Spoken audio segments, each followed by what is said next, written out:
I was born during quiet centuries, when the spiral arms hummed with law and the older chords held like stone. We called that stretch of time the era of celestial tranquility, though the name was more a ritual lullaby than a description. Tranquility was never absolute. It was negotiated every generation by stewards like me, who wore the small badges that gave us diplomatic immunity and lifted us through gates no merchant could pass. I served the peacekeepers. I called myself a harmonist. I believed I was good. My world was a glass amphitheater on a station that never slept. There the envoys circled under cool light while translators did their faithful work. My species speaks in chords. The translators built braided voices out of us, and the others learned to hear them. When we agreed, the sound was like a slow exhale. When we disagreed, it was like a field of insects rattling dry seeds. We knew every registered civilization. We knew their needs and their quirks. The Shant felt in waves, so we used smooth color bars in their treaties. The Vath looked only backward, as if the future were a cliff, so we wrote retrospective clauses to persuade them. The Goret laughed at property. We gave them festivals instead of payment. We kept the scales steady with habits learned over millennia. Then the beacon arrived from a dark little system with one bright wet stone. We had seen primitive emissions from such stones before. The spiral is dotted with motes of heat and torque. We catalogue them and move on, like a patient astronomer checking off a chart. This one said in a clumsy pattern of pulse numbers and rush pictures, "We are here. Hello. Are we alone? Please answer." We answered in the neutral voice of the gate registry, with a packet of kindness that had been edited 1,000 times. The kind words were older than I was. They carried the weight of the order we had built. We promised that if they were ready to step outward, we would certify their entry. They called themselves human. We rotated observers in low orbit. Our first analysis placed them as insignificant, not for their size or their speed, which were not without ambition, but for their time. They were new. New ones break often, like fresh clay too eager to hold water. The report said, adaptable. The report said, impulsive. The report said, curious in surplus. We believed we understood adaptability. Every mature species adapts. We adapt to radiation, to climate, to the political heat of our neighbors. We adapt slowly, with caution, like a mountain growing new rings. Humanity adapted as a flame does when it finds new fuel. It licked and ran and split and found 3 more paths to follow. Our report called this behavior noise. It was a soft insult. I signed my cord to the bottom of that report. I still hear the mark my voice made and feel ashamed. They learned our trade tongue quickly. They learned our market maps, our exchange protocols, our gate etiquette. They learned to sit still in our amphitheater and to wait until the proper blue light flashed before speaking. Their first envoys were chosen well. They wore quiet clothes and carried gifts heavy with symbol. There was a book that smelled of old plants. There was a vial of water from their ocean. We smiled and hummed and added them to the rolls. I was assigned as one of their peacekeeper liaisons. It meant I could move among their ships without inspection. It meant I could meet them in off hours and they could meet me. We were meant to teach them the rules. The first rule is that the old empires are brittle but proud. Do not touch the bones. The second rule is that scarcity is honest when it grows from real limits and dishonest when it is engineered. The third is that peace is a balanced fraud we all agree to maintain. The human liaison was named Mara Kincaid. She arrived late to our first meeting and apologized with a grin. She apologized by offering hot sugar liquid in cups that steamed. I do not eat. I do not drink. I held the cup anyway. She told a joke about being the newest student in the oldest school. She did not laugh at her own joke. She waited for me to decide whether laughter was permitted. It is easy to love such people. I taught her the routes along which we move rare ores and thoughts. I taught her which signals, if sent at the wrong hour, would wake ancient ships who like to be asleep. I taught her the small bow that calms the Vath. I taught her the way to fold a promise so that 3 species can hear it differently and still be satisfied. She taught me little, or so I thought. She nodded and asked gentle questions and drew lines on a tablet with a broken stylus. She asked what happened when a 10th partner entered a 9-part treaty. She asked why the Goret only held festivals near Magnetars. She asked where our peace had come from and how we would know when it had ended. When I could not sleep, I walked the station in the hours before dawn. I liked the view of the cargo web, the way the anchor points glowed like chips of ice. I liked knowing that every crate in the web had a place to be next, and a due date. I liked knowing that my badge could unlock almost any door. I took pride in that. This pride was a soft indulgence my mentors warned me about. Pride is a handle others can grab. The first engineered scarcity began in the ferromass markets near the inner bulge. Ferromass is not rare if you know where to scrape. But moving it safely is hard, and we rationed transport slots with care. A human broker named Havel set up 3 shells under different flags. Under one, he bought up old transport contracts. Under the second, he bid aggressively for gate bandwidth at unprofitable hours. Under the third, he sold insurance against delays he was quietly creating. It was elegant. It was wrong. It worked. The Shant panicked first. They build nests from iron-laced basalt, their reproduction cycles tied to the abundance of that rock. The shipment queue slowed, and their hatching grounds fell out of sync. We calmed them with a temporary exemption and a ribbon of relief contracts. Havel's shells skimmed the exemption. The queue slowed again. Rumors spread that Gorit festivals were consuming more ship time than the births of a whole species. Then the Gorit began to fume. They are not violent, but they are loud. They filled channels with laughing curses and vows to never dance again. The Vath watched, as they always do, and added 3 retrospective rules to their memories. Each rule made our present work harder. When I traced the bottleneck, I found a tangle of contracts that all terminated in a thin office on one of the human commercial cylindrics. The office contained 7 screens and 2 chairs and no living brokers. The chairs were warm. The screens showed schedules in a dozen colors. When I demanded the schedule, the screens politely declined. The signature on the decline was Mara's. I confronted her in the amphitheater's quiet gallery. She stood by the wall of preserved gifts and studied a spear of light wood that the Gorit had carved from a tree that grew on a comet. There is no such tree. They had sung the wood into growth on the long journey between worlds. You signed the refusal, I said. I did, she said. It was polite. It cited the right passage. You have created pressure where there was none. We revealed a price. Scarcity lives inside our rules. We showed its contour. This is not trade, I said. She did not answer. She reached out to the spear and did not touch it. Her hand hovered close. The amphitheater likes to witness contact between strangers. It stores those traces in pale films. Mara knew this. She let her fingers warm the air and then stepped away. The amphitheater hummed disappointment, like wind losing its courage. Humanity's reputation shifted by subtleties. They brought small favors to side doors. They found vendors at the end of corridors where the ceiling is lower and the lights are not so kind.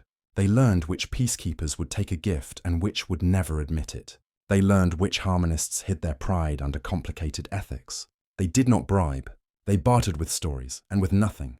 Stories matter to us. 1,000 years of treaties rest on the right shade of shame or joy. Humans told their stories with heat. They told us what it felt like to build from scarcity, to grow economies by refusing to credit nature for her gifts. When they said the word market, their tongues changed shape, as if the word itself were a tool. Traditional blocks are old creatures. Their bones calcify. They tolerate little, but humans nibbled at the edges. They married minor houses across fault lines that no one had crossed in generations. They invented a gesture no one had needed before, the small nod that signals interest without commitment.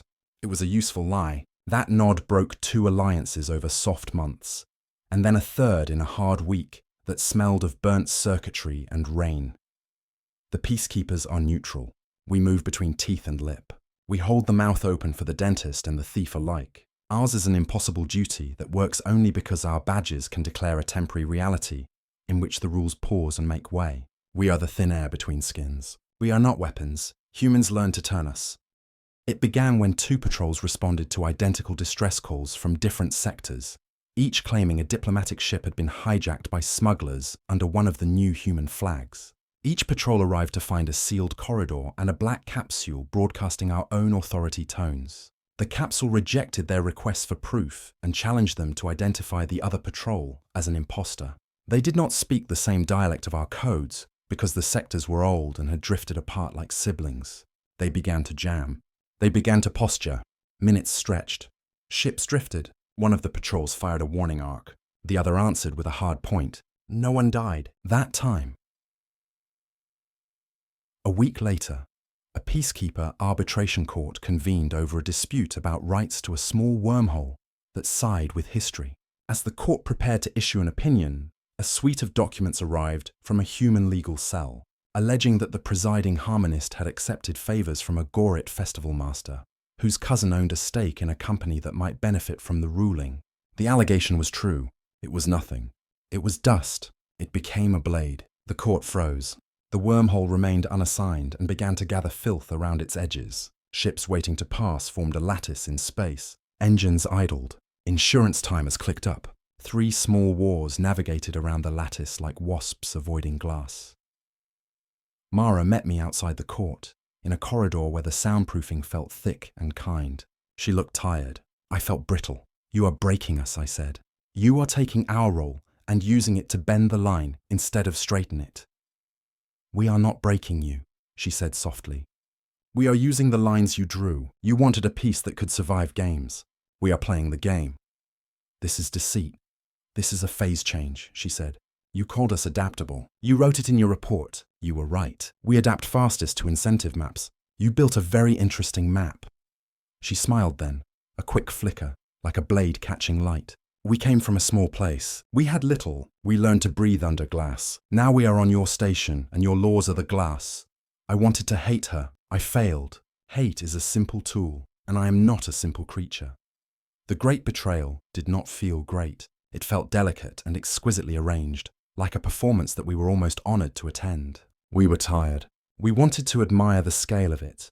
It grew from a treaty that had been our greatest pride. 2 old empires had hated each other politely for an age. Their borders touched along a thin line of sterile dust. We had brokered a peace that replaced the line with a shared preserve. It was a park. It was open to scholars and children. No weapons allowed. This rule was enforced not by us, but by a lattice of satellites that would detect and melt anything sharp beyond a certain density. We called it the Child's Belt. Humans came late to that treaty. They asked to be added only as observers. They offered to maintain a small archive of incident reports. It was an innocuous contribution. We allowed it. We signed their protocol and installed a human gate at the edge of the belt. We added a clause that let them issue neutral warnings if either party breached the peace. 2 years later, one of the old empires sent a survey of soil microbes into the belt. Their survey drone carried a knife. It was a surgical blade in a sealed compartment, meant for cutting samples if needed. The satellites melted it. The drone spun and cracked on a quiet rock. Humans posted the incident as a breach. They sent a warning. They were correct. A month after that, the other old empire sent a ship to analyze the wreckage, to see if the blade's residue had contaminated the belt. The ship carried toolkits with tips that were sharp enough to trigger the satellites under certain angles. The tips were inside sealed pods. The ship announced its contents as required. The satellites melted the pods. The ship retreated and filed a complaint. Humans posted the complaint. They were correct again. 3 cycles later, the satellites melted nothing because no one entered. The belt remained untouched. We felt relieved. Then, the incident archive showed a pattern of complaints and warnings that did not correspond to any new entries or failures. The archive was sending reports about events that had not occurred, and citing clauses that existed only in a provisional draft of an amendment that none of us remembered signing. The draft was marked as ratified by a peacekeeper quorum. The signature marks were real. They were mine. My cord wove through the ratification stamp like a soft blue thread. Our signatures had been copied from Thursday morning ceremony and laid under a text we had never read. The report queue had been built with the wrong default. Warnings had propagated to a mirror network outside the belt and had been relayed as a pattern of concern. The pattern looked like an escalation. The old empires responded in kind, with escalations of rhetoric and then of ships. No shots were fired, not until the 4th week, when a freighter in the shadow of the belt received a warning in a dialect our system had retired centuries ago and misinterpreted it as an attack. The freighter flared its point defense. The spark hit a peacekeeper tender. The tender's skin blew out in a quiet ribbon. 11 of my colleagues died without bodies to bury. The amphitheater fell into a cold grief I had not known it could feel. We are trained to step aside from sorrow, to carry it like a formal garment. This grief crawled under the garment and into our skin. That is when Mara came to me and said, "You will hate us." You may be right. Still, I will tell you what we did, so that when you hate us, the hate will at least be correctly shaped. She used simple words. We had assumed the archive was a separate room in the house. Humans had made it a hallway. They had left the doors ajar and changed the thresholds so that a draft could become a wind. They had trained small, patient machines to read the old languages and to interpret the edges of our authority as porous. They had then created a series of artificial bottlenecks in related markets to guarantee that when the wind blew, there would be dust in it. They had aligned 100 little inconveniences so that the old empires, exhausted and prickled, would reach for their old weapons. The peacekeepers, sensitive and proud, would receive contradictory imperatives. We would use our own authority to get in our own way. We would trip ourselves. We would, for the first time, look incompetent. You put blades in our hands and then shamed us for bleeding, I said. We taught you where the blades were, she said. They were always there. You hid them under words. This treaty was a child, I said. The belt was a child. You frightened it. She closed her eyes and nodded. I could not tell if she regretted anything. Regret is a luxury and a style. We held emergency sessions with the old empires. We rebuilt the archive. We locked the thresholds. We cut the drafts and burned the mirrors. We told each other that the crisis had passed. It had not. The crisis had become a climate. Humans had found our mind's weakness. We had always depended on common categories. We needed most things to mean what they seemed to mean. Humans did not require that. They could carry two meanings in one shrug. They could sit in a room and believe three futures at once, and act in a way that benefited them in all three. We might call that hypocrisy. They called it optionality. They began to export not just tools, but concepts. They shipped debt as a ceremony rather than a duty. The Shant performed it in their hatching grounds and found themselves honoring obligations to cousins of cousins. They shipped value that decayed like fruit. The Gorit invented festivals where you had to spend your currency before dawn, or it would turn to sand that sang, and then to silence. They shipped identity contracts that let individuals lease their names to collectives that would wear them for a season, and then return them untarnished but slightly stretched. The Vath accepted these contracts retroactively, as if they had always existed, and then wondered why their ancestral records now disagreed with memory. Cultural disruption is an ugly phrase. It sounds like a minor storm spoiling a picnic. This was not a minor storm. This was a pressure front that slid under doors and up souls. Empires that had been stable for centuries developed fevers. Citizens felt tricks being played on them, and then discovered they enjoyed playing some of those tricks themselves. We watched sedition spread like a fashion.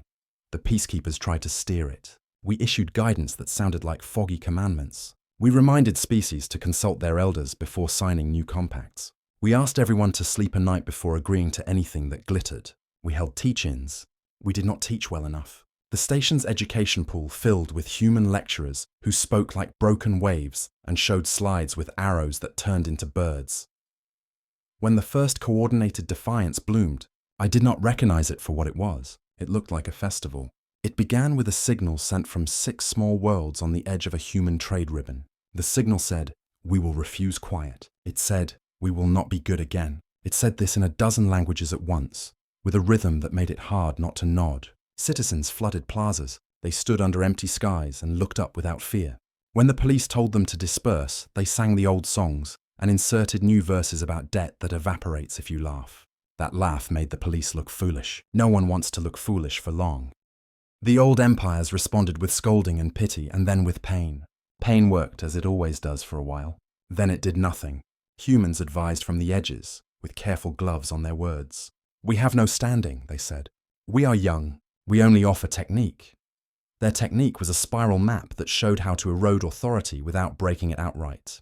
They called it nudging. We called it a slow cut. It worked. When the amphitheater cracked, it did so along lines we had refused to see. We had built our order on protocols and immunities and a belief that anyone with a badge was a person who could be trusted to be larger than a moment. It was a faith. Humans did not break that faith. They showed us that we had trained ourselves to be blind to the ways faith is exploited. They found our blind spots and set up shops there. They sold us our reflections. Mara met me one last time before the corridors were no longer safe. The station smelled of insulation. The scent that comes after 100 panels had been pried off their mounts. She wore a plain jacket without insignia. My badge was in my pocket. I could not bring myself to put it on. "What do you want from us now?" I asked. "You have what you wanted. Your species has a voice in every room. The old blocks are tired. The markets tilt toward your mathematics. The peacekeepers are a joke." "I do not want that," she said. "I wanted a chance to survive by our rules because we never had a chance to survive by yours. Our planet was a patient in a burning house. We studied the fire not because we loved it, but because it had us. You are asking me to forgive you with poetry. I am asking you to listen to the future," she said. It sounds like confusion. It always does. But we don't intend to be kings. Many of us don't, at least. We intend to be everywhere, and then to learn from the mess that everywhere makes. You speak as if the mess is a teacher. It is the only teacher that never bores us. I told her that the peacekeepers would rebuild. She nodded. I told her that we would rebuild differently. She looked frightened then, truly frightened, for the only time I had seen. I think she realized that we had been forced to learn the same lessons her species had learned in hunger and heat, adaptability, optionality, the permission to break a rule if that rule was an excuse for cruelty. The station changed hands 3 times in a month. Human-aligned councils ran it like a bazaar. Then the Gorit occupied it with laughter and left behind murals of knives turned into instruments that looked like knives. Then a coalition of small worlds took it and banned all trade for 6 days. The air tasted thin on the 6th day. They reopened. They issued new badges. Mine worked again, then flickered out, then worked. I left the peacekeepers without a ceremony. I left because the ceremony would have felt like a lie. My mentors had retired to quiet planets where the grass grows in patterns that soothe the mind. I did not want soothing. I wanted to walk the new order with the sore feet it demanded. I travelled. I rode ships that smelled of coffee and fear. I visited the Shant hatching grounds, where the nests had been rebuilt with lighter stone and laughter, because the new generation thought iron was old-fashioned. I watched a Vath elder sign an identity lease for the pleasure of being someone else at last. I attended a Gorit festival under a magnetar and learned a dance that felt like accounting done by rivers. Humans were everywhere, not in number, in flavour. Their ideas were like yeast in the dough of things. I met those who hated them. I met those who loved them. I learned to split my heart between the two and still wake up. There were councils. There were summits. There were nights when we thought we might stitch a new cloth that could cover us all. On one of those nights I found Mara again. She had grown lines around her eyes and the slow dignity of someone who has survived many rooms. We stood on a terrace overlooking a city that had changed hands 5 times. The city lights made a pattern like a language too fast for speech. "You look tired," I said. "I am tired," she said. "It makes me honest in a way that ambition never did." "Do you think you did the right thing?" "I think we did what we were good at," she said. "Right and wrong are old gods in my culture. We pray to them when it is safe. Most of the time we talk to luck and to skill and to appetite. Do you miss tranquility?" "I miss the idea of it," she said. "I suspect now that I've seen behind so many curtains, that tranquility was a costume we made you wear. You wore it well." "Perhaps we both wore it," I said. She laughed softly. "Perhaps we watched the lights change. A festival was forming. The Gorit had won the permit lottery for that night. A river of people flowed into the square. The music was made by machines bent into nervous shapes. The sound carried up like a promise. The promise was this: we will find joy even in a market for sorrow.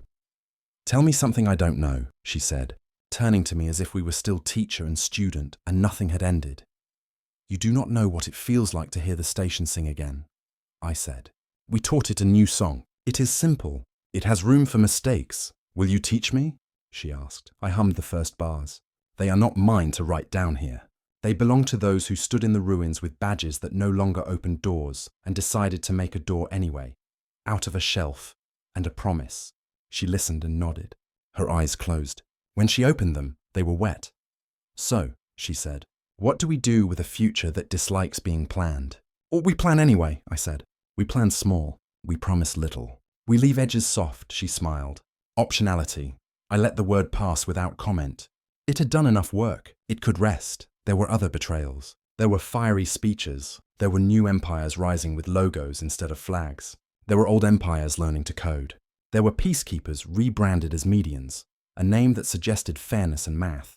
There were human children born under other skies, who spoke 3 tongues before they spoke one well, and who did not understand why anyone would punish a name for being least. There were acts of kindness that surprised me, the way bright fish surprise the eye in deep water. A human doctor trained a Shant healer to use a device that grows bone like ivy. A Gorit caravan returned stolen tools with a poem about honesty that made thieves blush. A Vath librarian released forbidden text to the public and then apologized to her ancestors in a long letter that made me cry. I had not cried in a century. My species does not cry in the obvious ways. We hum in a register that shivers glass. In one of the quieter years, I returned to the belt. The satellites had been redesigned. They no longer melted anything sharp. They broadcast stories about sharpness. Children guided their elders through archives that were not hallways but gardens. The gardens had gates that opened when you asked a good question.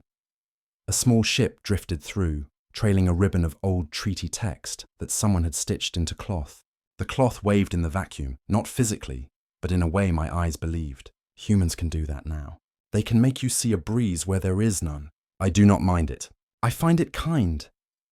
I thought of the 11 who had died when a warning turned into a misunderstanding and then into a hole. I thought of Mara's careful voice when she explained the mechanics of the betrayal and the way she had not lied about its price. I thought of my badge, heavy and small and bright with authority. It is in a drawer on a planet I have not visited in years. I'm not sure I will go back. I like the feeling of being an unbadged person who can still move in the world without needing to pretend purity.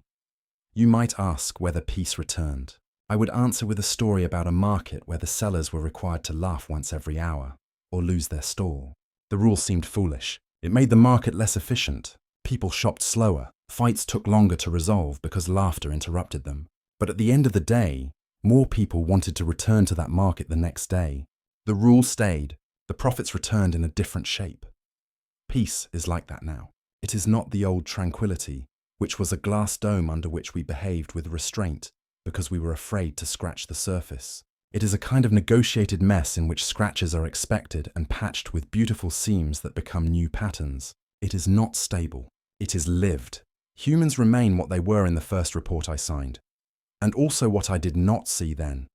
Adaptable, impulsive, curious in surplus. Add to that, shameless when shamelessness is a tool. Add again, capable of apology when apology opens a market in trust. Add one more, willing to teach even when their teaching earns them blame. Add the last, unable to stop inventing ways to survive.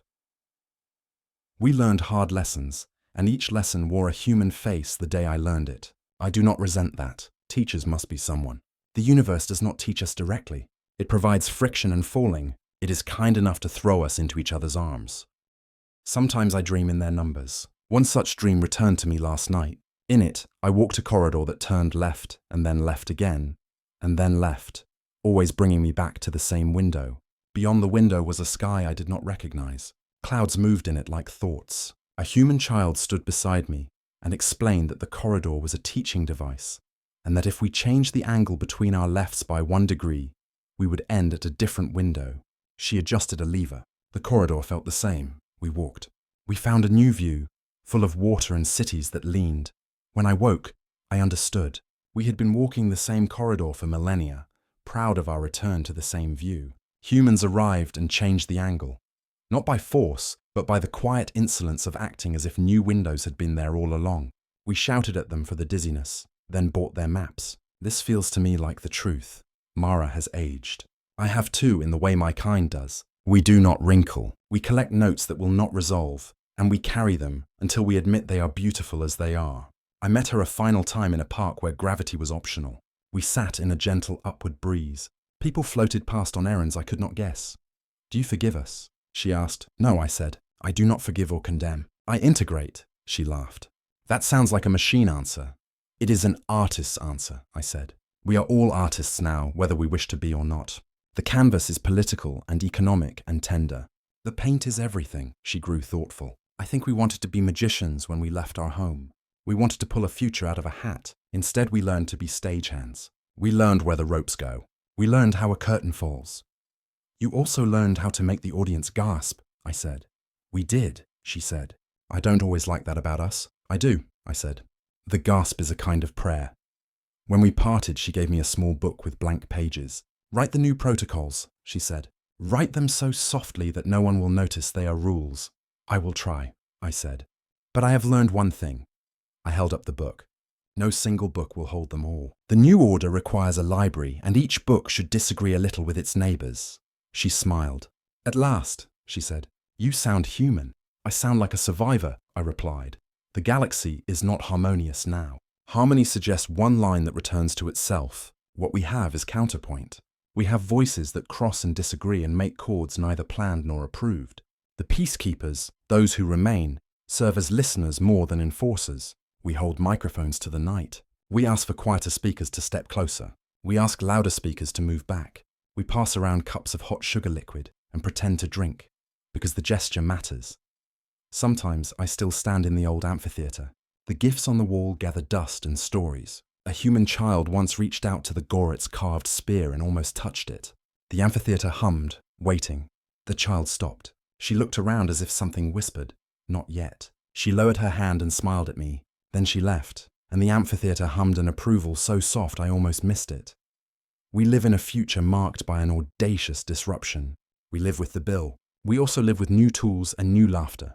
The old empires have learned that underestimation is not only rude, but expensive. Humanity has learned that a victory that leaves the room in shards is a loss measured in centuries. The room is not whole. It is usable. It is beautiful in the way repaired things are. If you ask me to summarize, I cannot. Summaries betray the fineness of events. I can tell you what I know when I close my eyes in the brief mornings before work resumes. I know that engineered scarcity is a knife that cuts both the target and the hand that holds it. I know that alliances shift fastest when small courtesies decay. I know that enforcement is a drum too easily turned to war music. I know that deceit produces its own gravity, and that sometimes the only way to escape is to tell a bright, foolish truth in public until it becomes a joke everyone understands. I know that we will attempt harmony again. Not the old glass, a rougher music, with room for improvisation and error and grace. When it arrives, it will not feel like peace. It will feel like competence and fatigue and the soft relief of having enough. We will celebrate with a new festival. The permits will be won by a lottery humans designed. The Goret will complain and then dance. The Shant will lay new nests with lighter stone. The Vath will write retrospective rules that bless what has already happened. I will stand at the edge and hum a chord that opens the next door. And if a new species appears in a dark little system with one bright wet stone and sends a clumsy hello with pictures and numbers, we will answer with kindness and caution and a library card. We will tell them that the house they are entering has corridors that can be tilted by a degree, and that the view will change in ways that make them dizzy. We will invite them to walk with us. We will tell them that adaptability saves lives and endangers certainties. We will tell them that optionality is a dangerous friend. We will tell them that deceit tastes sweet and then bitter and then sweet again, and that it is better to learn the recipe than to pretend you don't eat. We will tell them that peace is not a noun, but a verb. We will tell them that harmony is not an inheritance, but a craft. We will tell them, in the old tongue and the new, that the work never ends, and that the endlessness is not a punishment, but a chance to sing again. I keep the blank book. I have begun to fill its pages. The protocols are not signed. They are questions and invitations. The first line reads, "What does it cost to be underestimated?" The second line reads, "Who pays?" The third reads, "How do we make the payment worth something more than regret?" On the last page, for now, I have written a single sentence. We will not be good again. We will be better.